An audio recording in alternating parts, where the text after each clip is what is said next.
Did you know that some of the most common wine facts are actually myths holding you back from fully enjoying wine?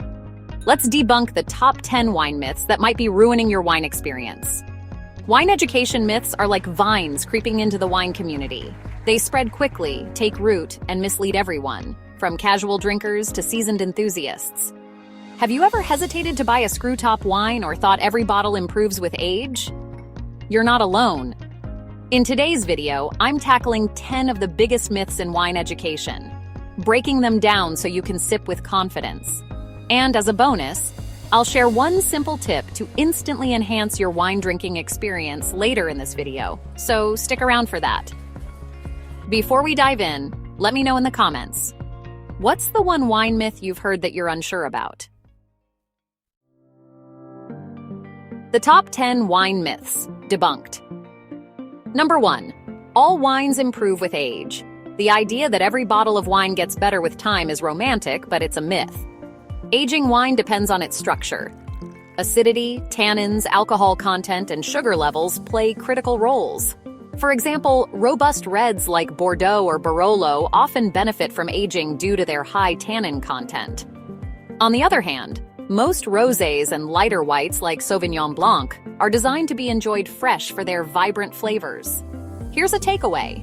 If in doubt, consult the winemaker's notes, or drink within 1 to 3 years for most wines. Holding on to that everyday bottle of Merlot for decades won't turn it into a masterpiece. Number 2, screw-top wines are inferior to cork-sealed wines. Screw-tops are often associated with cheap wines, but this couldn't be further from the truth. New Zealand and Australia, for instance, have embraced screw-tops for even their premium wines. The technology prevents cork taint, a musty, off-putting flavor caused by contaminated corks. An example is Cloudy Bay Sauvignon Blanc, a world-renowned wine, uses screw caps to maintain its fresh and zesty character. So next time you see a screw-top wine, don't hesitate to give it a try. It's about the wine inside, not the closure. Number 3, white wines should always be served chilled. While chilling does bring out the refreshing qualities of many white wines, over-chilling can mute their flavors and aromas.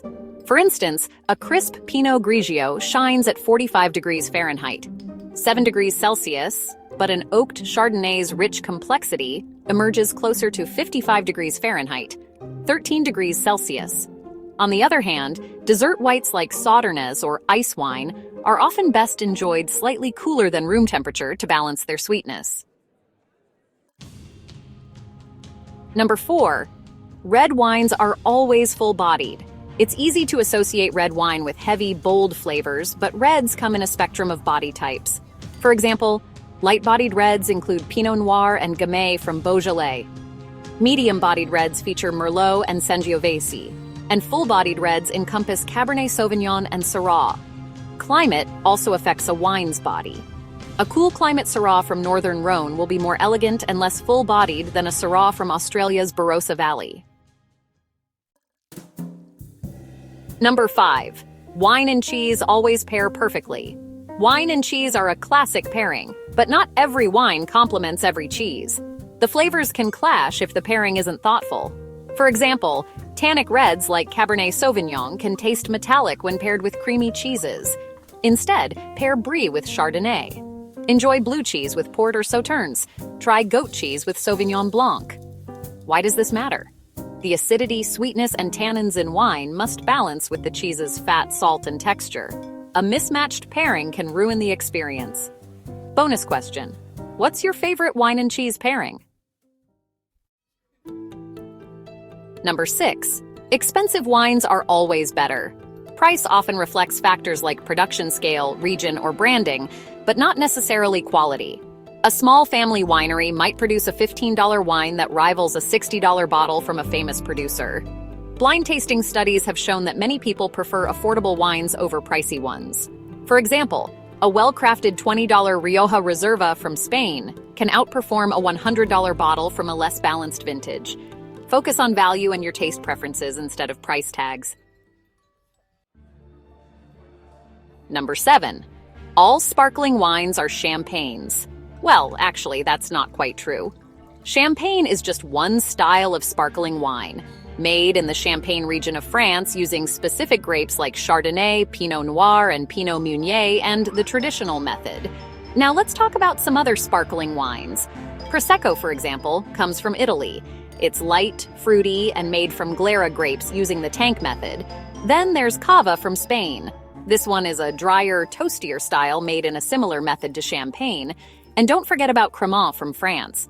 These are sparkling wines from regions outside Champagne, offering great value. Oh, and here's a fun fact. Champagne often has nutty and brioche notes, while Prosecco leans toward apple and pear flavors. Understanding these distinctions can make sparkling wine shopping more exciting. Number 8. You should always let wine breathe. Letting wine breathe isn't a universal rule. Decanting benefits young tannic reds like a young Cabernet Sauvignon by softening their structure. However, delicate wines like Pinot Noir or aged reds may lose their subtle aromas if exposed to too much air. Whites and rosés rarely need aeration. An alternative to decanting would be to swirl your wine in the glass, achieving a similar effect to letting it breathe. Try it and see how the aroma opens up. Number 9. Wine is only for special occasions. This myth keeps people from enjoying wine's versatility. A glass of wine can elevate a simple weeknight dinner or a casual gathering with friends. Try pairing a bold red with pizza or a refreshing white with grilled chicken. At number 10, wine is only for snobs. Wine culture can seem intimidating, but it doesn't have to be.